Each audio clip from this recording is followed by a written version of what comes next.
We are going to have some procedures, and some people in the community, they are sick. Let's make dua for them. I ask Allah subhanahu wa ta'ala to give everybody shifa.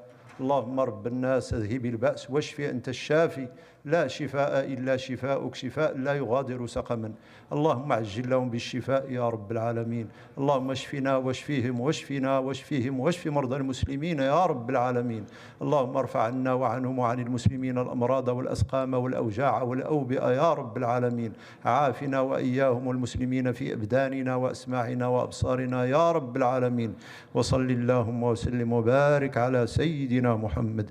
Alhamdulillah, tonight is a blessed night. Is the first night of Dhul Qa'dah. So tomorrow is the first day of Dhul Qa'dah. And Dhul Qa'dah is one of the sacred months, and it's the 11 months. And mashallah, we ask Allah subhanahu wa ta'ala, I want you to make this dua for a while, inshallah. I ask Allah subhanahu wa ta'ala to make this month of fath. Say Ameen. اللهم اجعله شهر فتح يا رب العالمين. You know, we have in Islam النصر والفتح. إذا جاء والفتح. We need الفتح. What does it mean الفتح? When things are closed, you want them to be opened. So you want Allah subhanahu wa ta'ala to open these closed things, whether in the level of the individual in your life or in the ummah, as we're gonna see. And one of the names of Allah is what? Al-Fattah. ربنا افتح بيننا وبين قومنا بالحق وأنت خير الفاتحين. Subhanallah, when you see what's going on, it's just getting darker. But this is in, as I said, this bifocal glasses concept, don't forget it. When you look now, this one is not bifocal, because it's just for reading, for close. But I have to put it like, if I put it like this, it will be a problem. I cannot see far. So like this. I can see, but don't keep always seeing like this. When you see like this, you're gonna end up depressed. You're gonna end up with despair. You're gonna end up with maybe even leaving the deen. But when you see, if I look like this, look, what I'm seeing, only what is close to me. Oh, subhanallah, a lot of people being killed. It's been 7 months. Now they took over Rafah. And you know Rafah is the only what? Border that Muslims are getting something from Egypt. Now they took over. What I look, even here in America, we think we have democracy, we can look what happened. One brother, he called me, he said, they beat me up. And he's sick. He was just there, Meskin, he's not even student. So when you look at this, what will happen? You get depressed. And I want you to pay attention, please, please. Because we will talk about what's going on, but this one is crucial, it's the foundation. And subhanAllah, whenever I go for vacation, I come, something happen, I am just... So, some of us get stressed out because Allah pushes your iman to the limit. So these people get so angry, and everybody must be angry. If you are not angry, I'm not going to say to check your iman, check your humanity. Because what's going on is beyond imagination. But where is the mistake? Where I start venting my anger on my brothers and sisters by accusing them. Oh, you are coward, you are hypocrites, you are... That's wrong.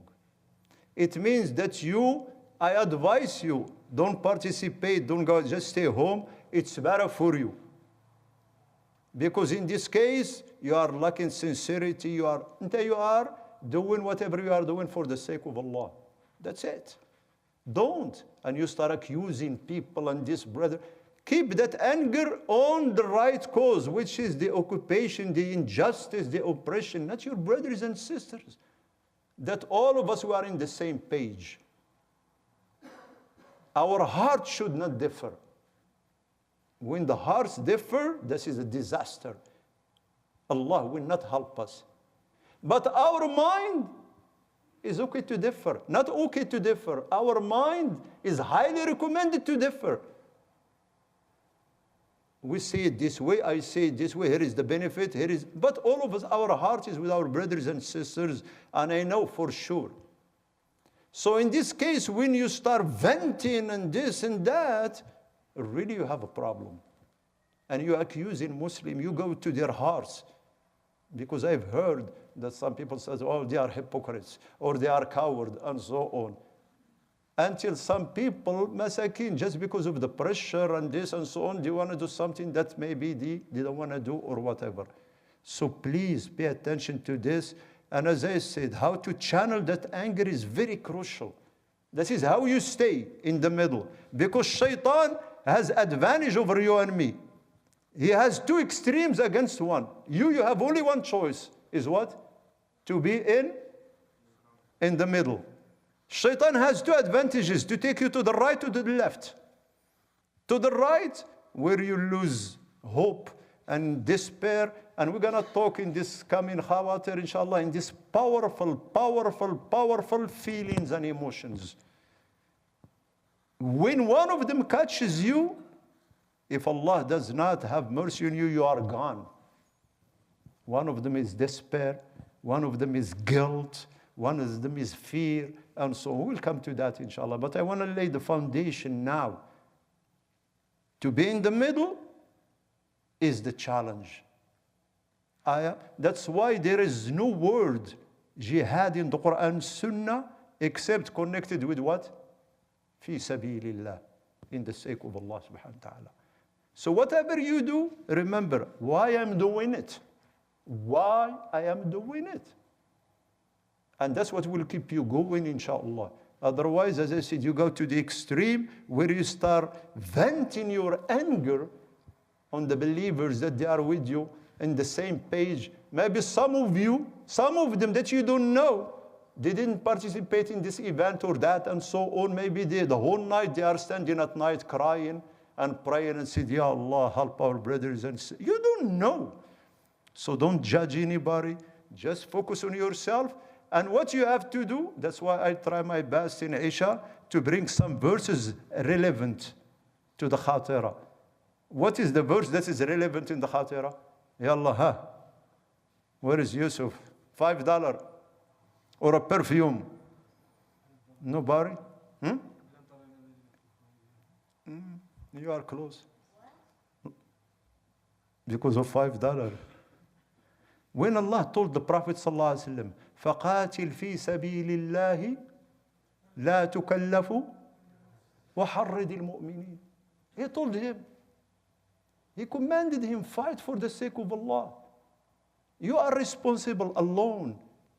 And encourage the believers. وَحَرِّدِ الْمُؤْمِنِينَ. That's it. This is our job. Because the base fear approach doesn't bring any result. When you scare people, if you don't do this, they are not going to do this. I want people to do because they want to do. So that is something, please pay attention. Because on the day of judgment, the hellfire will start with what? With some people that they are doing the greatest things in Islam. They are doing the greatest things in Islam, and they're going to be the first one to be thrown in the hellfire, yes. Who are they? Just the Prophet, he gave an example of three. The martyrs, and who? And the scholar, and the generous.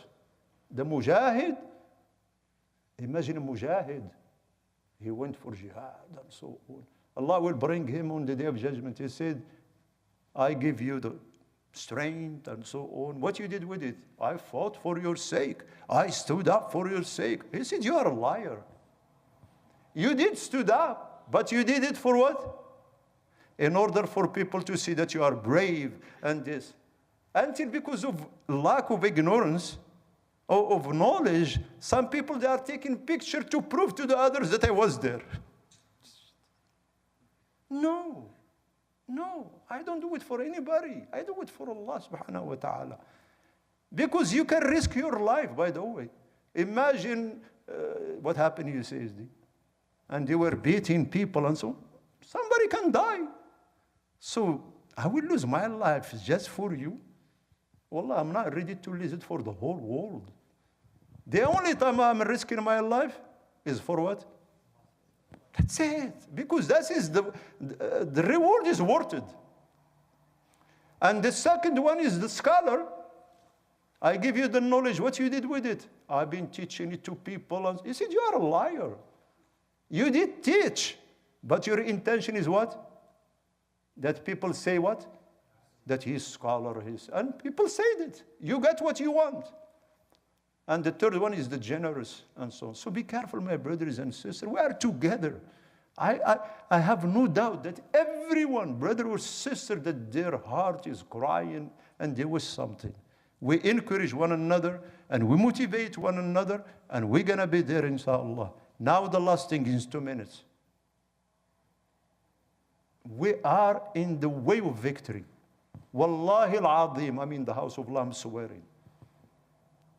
If you are a student of the Quran Sunnah, you can see it because the factors of the victory are there now. And you remember 3 months ago or 4 months ago, I didn't care about demonstration happening in the Muslim world. I said, that's not a big deal. Because that's the rule.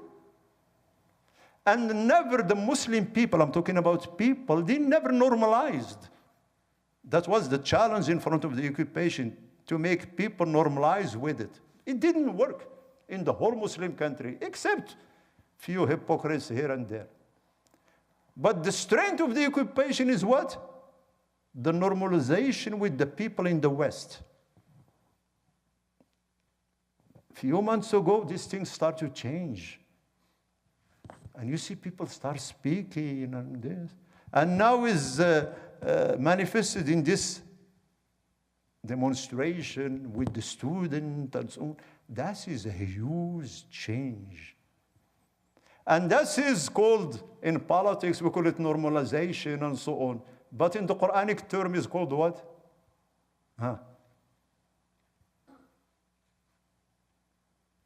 No one?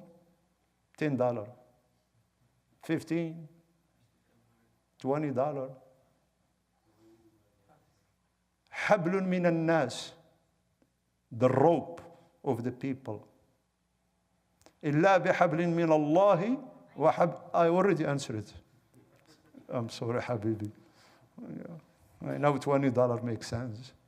حبل من الناس, and this is the habl. This rope is being now trimmed. It's going to take some time, but we are on our way. The second factor, it's there. And subhanallah, this second, I told the sister today is in Wednesday class, if you answer the second factor, I'll take you with me to Umrah with half price. Ya Allah, same deal for the brothers. Anybody? So we're talking about $2,000. Umrah is almost $4,000, maybe $5,000. Huh? That's the first one I said. لا حبل من الله for a long time is not there. وحبل من الله, because he said the rope from Allah, because that's what Quran mentioned. Is the Islamic State is not there, because that is where everybody gets their rights and live with honor. So it's not there. The second one, I know we are not going to answer it, that's why I put the price high. You know what was the reason behind the defeat of Quraysh? There are many factors, but one is very crucial.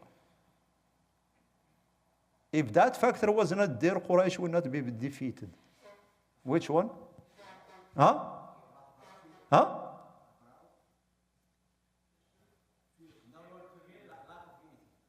Oh, okay. Anybody else? Yallah, half price for Umrah. Somebody said, I'm not going to Umrah. But by the way, if you don't want to go to Umrah, I'm not going to give you the cash. Yeah. You know what is this one? Is the existence of Abu Jahl. That's the weird factor. You know, without Abu Jahl, Quraysh would never defeated. You know how many times Quraysh want to reconcile with the Muslim? And who stopped their reconciliation? Abu Jahl. It started in Mecca. You know Al-Walid ibn al-Mughira? The famous person, this person, he used to make the kiswa, the covering of the Mecca, 1 year, and the whole Quraysh does 1 year. And you know, they asked him about Muhammad and the Quran. And this person, Allah called him Al-Wahid. ذرني ومن خلقت وجعلت له وبني. He was the wisest, and he's the leader of Bani Makhzum, the tribe of Abu Jahl. When they asked him about the Quran and the Prophet, what did he say? Wallahi, what I heard, I never heard the same. That is not poetry, that is not magic, that is not. And if you want my opinion, leave this person alone. If he get the victory over the Arabs, we will join him. If the Arabs get rid of him, we have no problem with him. Everybody listen to him. Who came in the picture and ruined all this? Abu Jahl. Because when Al-Walid left, and he said, well, that's my opinion and do whatever you want. So everybody got scared. He said, Al-Walid is going to become Muslim. Then Abu Jahl said, don't worry, I'll take care of it. Then he went to him, and he was very sad, like he was crying. Then Al-Walid said, what's wrong with you? I said, nothing. He said, no, tell me. I said, Wallahi, I left the people of Quraysh collecting sadaqat for you. He said, why? I am the richest person, because they said that they heard that Muhammad is going to give you some money to become Muslim. Look, subhanAllah, what he did. And when Quraysh, you know, they were prepared to go and save the caravan, and Abu Sufyan sent the message to Mecca telling them what? You don't have to come. The caravan was saved. Who came into the picture? Abu Jahl. He said, no, we're going to go. Wallahi, we're going to go. And we're going to defeat them and so on. So Abu Jahl, he's here. He doesn't want to accept anything. So these two factors are there. So pay attention. In the bigger picture, it looks beautiful. Because that is where Allah subhanahu wa ta'ala works, in the bigger picture. In front of us, everything looks. And this is the test of your iman and my iman. So may Allah subhanahu wa ta'ala make it a month of fath, inshallah. And may Allah help us to do our best. And may Allah give us sincerity. And may Allah forgive us if we judge our brothers or sisters. And if we accuse any Muslim, may Allah forgive us. May Allah forgive us. And I ask Allah subhanahu wa ta'ala to help us to concentrate on ourselves and make every effort that we do for His sake, Ya Rabb. Ameen. Jazakum Allahu khairan. Assalamu alaikum wa rahmatullah.